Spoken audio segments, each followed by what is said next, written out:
Hi guys, in today's video I'm going to show you how you can update YouTube on Android. So the first step you simply need to do is to open Play Store and search for the YouTube. You need to open YouTube and click on YouTube, and here you can see two options, open and uninstall. So you can see that my YouTube is up to date, but let's suppose if my YouTube is not up to date, you can see option here of update. So let me show you another app. So then it is clear to you what I am saying.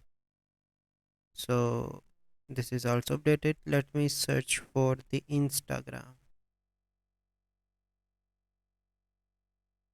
I think Messenger is not up to date,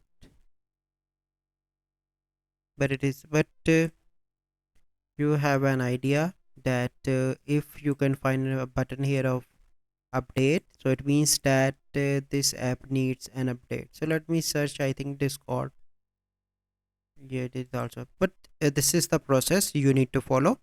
I hope you find this video helpful. If you find this video helpful, must like this video, subscribe to our YouTube channel for future videos. We'll see you in the next video. Thank you. Have a good day.